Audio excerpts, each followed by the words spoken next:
Okay, so we've talked about hydroboration. We talked a little bit about concerted mechanisms. There's two more examples of concerted mechanisms. They're both, again, these are kind of very straightforward reactions where we're not really going to worry too much about the mechanism because it's just a single step. But we need to go through them so that you can recognize what these reactions are and be able to see what the products look like and that kind of stuff. So here we go. Hydrogenation and dihydroxylation. Both of these are concerted mechanisms.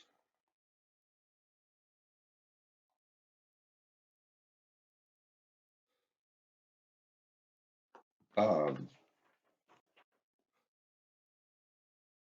oh shoot, concerted mechanisms and syn additions, right? So first let's do hydrogenation. As the name implies, in this case, we are adding hydrogen across a double bond.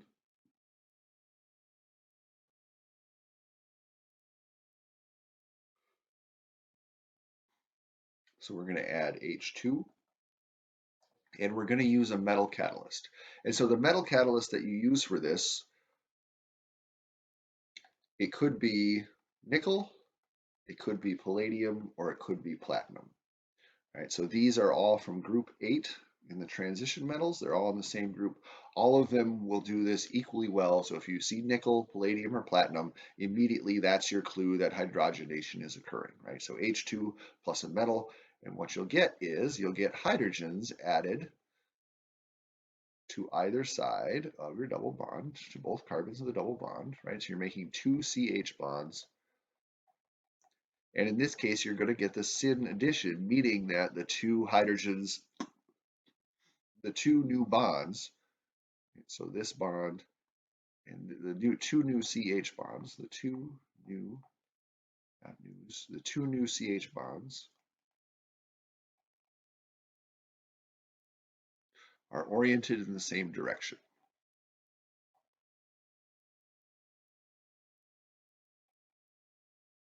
which makes them syn, right?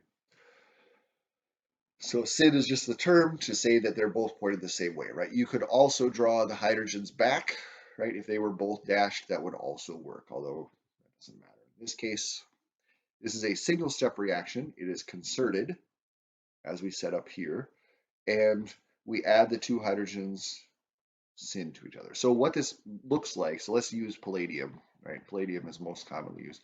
Palladium metal is just a matrix of palladium atoms, right?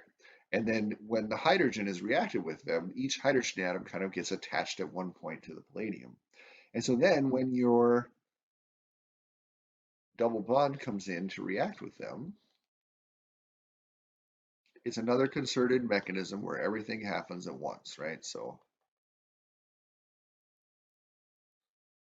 double bond goes, attacks the hydrogen, we break this bond comes up and attacks there. And this is, metals are very good at transferring electrons around, and so it's kind of one of those where drawing a mechanism doesn't really help too much.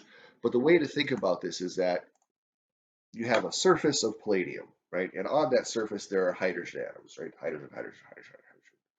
As your double bond, so this pen is the double bond, as your double bond comes to react with it, it can't come from below because of course there's a whole bunch of palladium down here.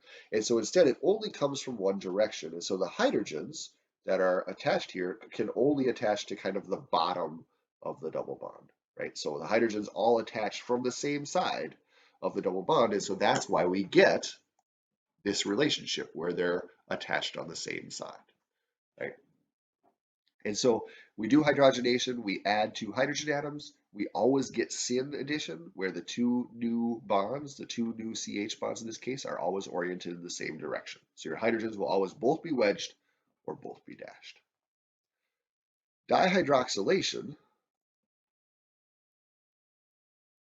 is very much the same thing, except obviously we're going to add oxygen atoms.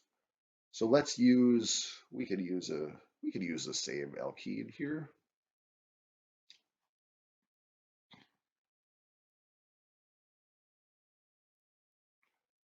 Dihydroxylation is a two-step mechanism. You use osmium tetraoxide OSO4 and sodium bisulfite, NaHSO3.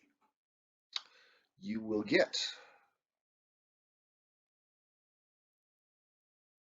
two new OH groups, and those two new OH groups will also be syn to each other.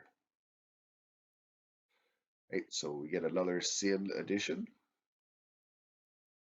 right, where the two new groups are both facing the same direction. Quick aside, the first reaction I ever ran in a chemistry lab as a researcher was an undergraduate. I was a sophomore, probably a sophomore, maybe as a junior, I don't remember.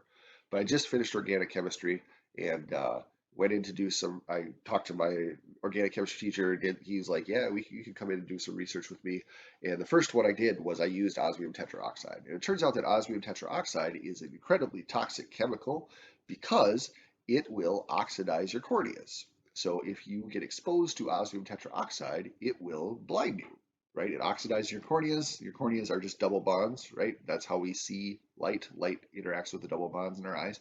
So osmium tetroxide will, of course, dihydroxylate those double bonds, and then you don't have any double bonds, so you can't see.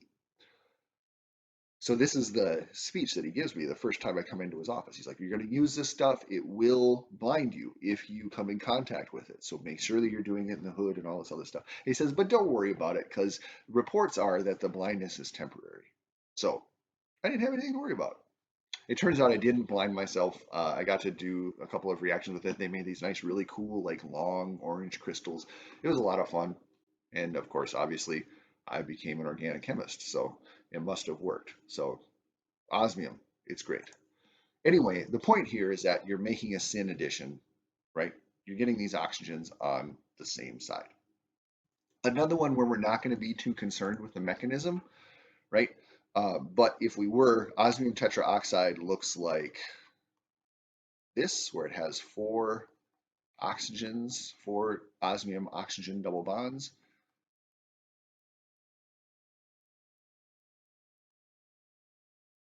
And like all our syn additions so far, whoops, this goes in here, you get a concerted mechanism where all the bonds are formed at once, right? So same thing we did in hydrogenation, all the bonds are formed at once, same thing we do here. And so then when we get to this, now we've got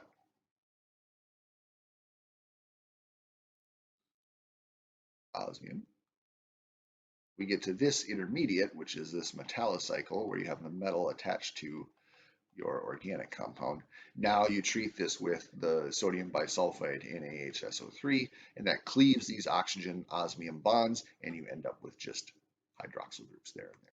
Not a mechanism you're ever going to have to reproduce. The only thing I need you to know about this one is that the double bond is reacted with osmium tetroxide to create oxygens, two carbon oxygen bonds that are syn to each other. They're oriented in the same direction.